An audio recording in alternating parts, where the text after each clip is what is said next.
चतुराई एक कहानी। एक गरीब आदमी था। एक दिन वह राजा के पास गया और बोला, महाराज, मैं आपसे कर्ज मांगने आया हूँ। कृपया कर आप मुझे 5,000 रुपये दें। मैं 5 वर्ष के अंदर आपके रुपए वापस कर दूंगा। राजा ने उसकी बात पर विश्वास कर उसे 5,000 रुपये दे दिए।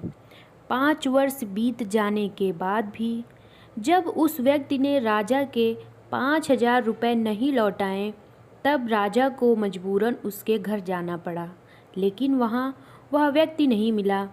जब भी राजा वहाँ जाता, बहाना बनाकर उसे वापस भेज दिया जाता।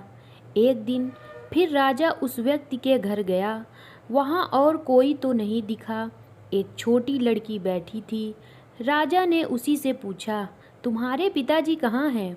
लड़की बोली, पिताजी स्वर्ग का पानी रोकने गए हैं। राजा ने फिर पूछा, तुम्हारा भाई कहाँ है? लड़की बोली, बिना झगड़ा के झगड़ा करने गए हैं। राजा के समझ में एक भी बात नहीं आ रही थी, इसलिए वह फिर पूछता है, तुम्हारी माँ कहाँ है? लड़की बोली, माँ 1 से 2 करने गई है। राजा उनके इन उलूल जुलूल जवाब से खींच गया। वह गुस्से में पूछता है, और तुम यहाँ बैठी बैठी क्या कर रही हो?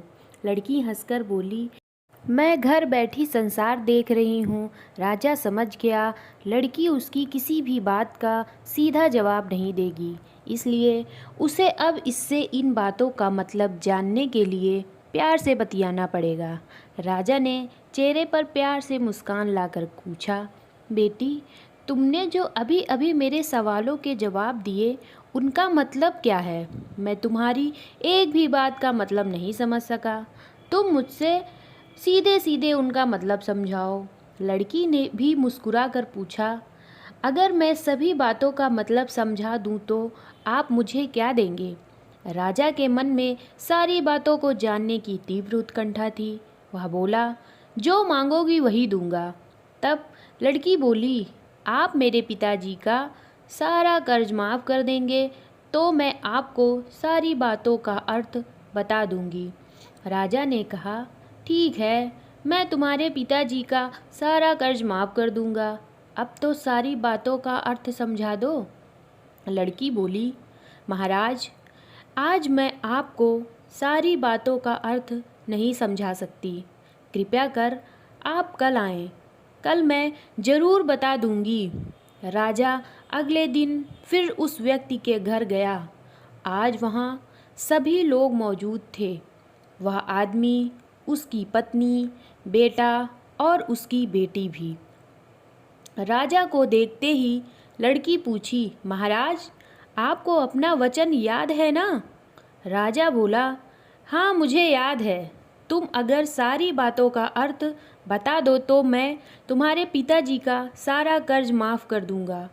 लड़की बोली, सबसे पहले मैंने यह कहा था कि पिताजी स्वर्ग का पानी रोकने गए हैं। इसका मतलब था कि वर्षा हो रही थी और हमारे खेत घर की छत से पानी टपक रहा था। पिताजी पानी रोकने के लिए छत को छा रहे थे, यानी वर्षा का पानी आसमान से ही गिरता है और हम लोग तो यही मानते हैं कि आसमान में ही स्वर्ग है। बस पहली बात का अर्थ यही है। दूसरी बात मैंने कही थी कि भैया बिना झगड़ा के झगड़ा करने गए हैं। इसका मतलब था कि वे रेंगटी के कांटों को काटने गए थे। अगर कोई भी रेंगटी के कांटों को काटेगा तो उसके शरीर में जहाँ तहाँ कांटा गड़ ही जाएगा, यानी झगड़ा नहीं करने पर भी झगड़ा होगा और शरीर पर खरोंचें आएंगी। राजा उसकी बातों से सहमत हो गया और वह मन ही मन उसकी चतुराई की प्रशंसा करने लगा।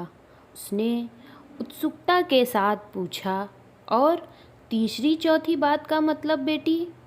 लड़की बोली, महाराज, तीसरी बात मैंने कही थी कि माँ 1 से 2 करने गई है। इसका मतलब था कि माँ अरहर दाल को पीसने, यानी उसे 1 का 2 करने गई है।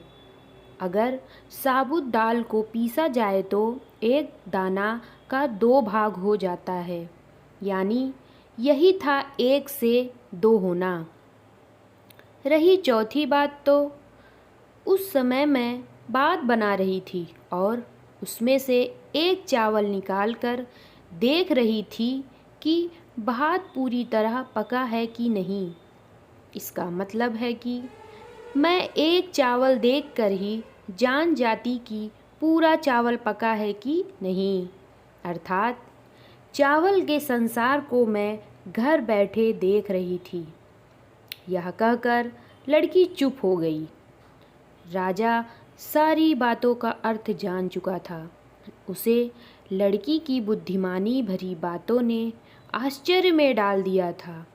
फिर राजा ने कहा, बेटी तुम तो बहुत चतुर हो, पर एक बात समझ में नहीं आई कि यह सारी बातें तो तुम मुझे कल भी बता सकती थी, फिर तुमने मुझे आज क्यों बुलाया? लड़की हंसकर बोली, मैं तो बता ही चुकी हूँ कि कल जब आप आए थे तो मैं भात बना रही थी। अगर मैं आपको अपनी बातों का मतलब समझाने लगती तो भात गीला हो जाता या जल जाता, तो माँ ज़रूर मुझे पीटती।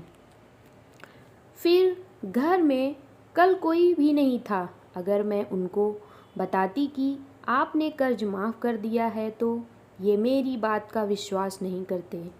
आज स्वयं आपके मुख से सुनकर आपने कर्ज माफ़ कर दिया। जहाँ इन्हें इसका विश्वास हो जाएगा वहीं खुशी भी होगी। राजा लड़की की बात सुनकर बहुत ही प्रसन्न हुआ। उसने अपने गले से मोतियों की माला निकालकर उसे देते हुए कहा, बेटी यह लो अपनी चतुराई का पुरस्कार। तुम्हारे पिता का कर्ज तो माफ़ कर ही चुका हूँ। अब तुम्हें या तुम्हारे घर वालों को मुझसे बहाना नहीं बनाना पड़ेगा। अब तुम लोग निश्चिंत होकर अगर फिर भी किसी चीज़ की ज़रूरत हो तो बेझिझक होकर मुझसे कहना। इतना कहकर राजा लड़की को आशीर्वाद देकर चला गया। लड़की के परिवारजनों ने उसे खुशी से गले लगा लिया।